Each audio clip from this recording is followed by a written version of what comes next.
So it looks as though Russia may have just secured the dubious honor of being the first nation in history to lose a fifth-generation fighter in combat, and they managed to do it without the jet even being airborne. According to reports out of the Ukrainian Ministry of Defense, seemingly substantiated by Russian bloggers on Telegram, a Russian Su-57 at the Aktubinsk airfield in southern Russia, some 589 kilometers, or around 367 miles into Russian territory, was struck by a kamikaze drone on June 7th. And we can see, based on these satellite images released from June 7th and from June 8th, that the intact aircraft on the 7th shows clear signs of damage and fires breaking out around it on the 8th. Now, according to reports from Russian Telegram channels, the Russian MOD is currently assessing whether or not this aircraft can be salvaged. And if it can, it seems very likely to me that we'll see one of Russia's 11 hand-built prototype Su-57s used as a donor aircraft to try to get this platform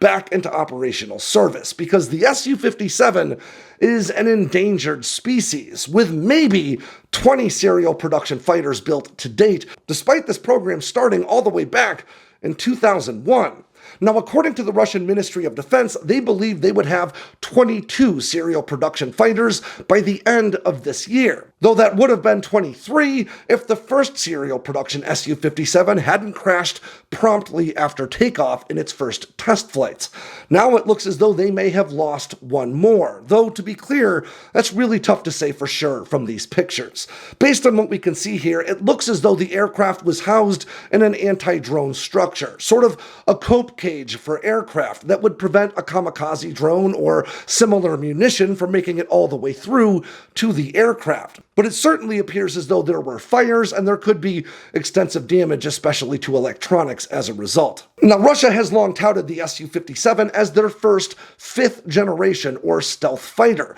meaning it's supposed to be comparable to the American F-35 and F-22 and China's J-20, though many will be quick to point out that the Su-57 stealth is so poor that it might be better compared to a fourth-generation fighter. In fact, I've long explained that the Su-57 would be a very competent fourth-gen fighter rather than being the world's worst fifth-generation fighter, but to be clear, generational designations are just marketing terms with no universally recognized or acknowledged definitions, meaning you can really call whatever you want. And Russia called the Su-57 a fifth-generation fighter in hopes of courting foreign buyers for this platform. But this time, that's really coming back to bite them, because losing a $35 million fighter on the runway in the middle of a war as large as this one isn't necessarily all that big a deal, unless it is one of your highly touted and exceedingly rare stealth fighters, especially ones that you've been too afraid to use in contested airspace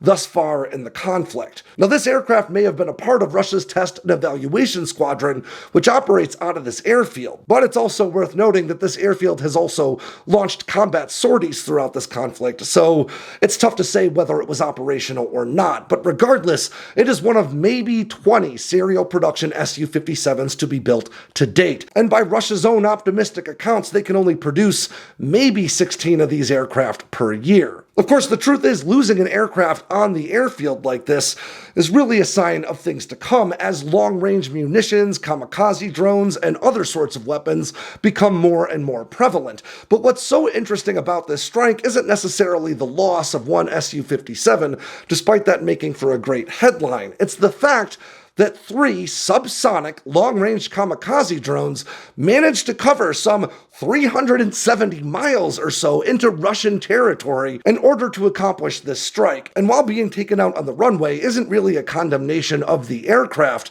it certainly is of the air defenses tasked with protecting it. Air defenses which Russia has long touted as the best in the world.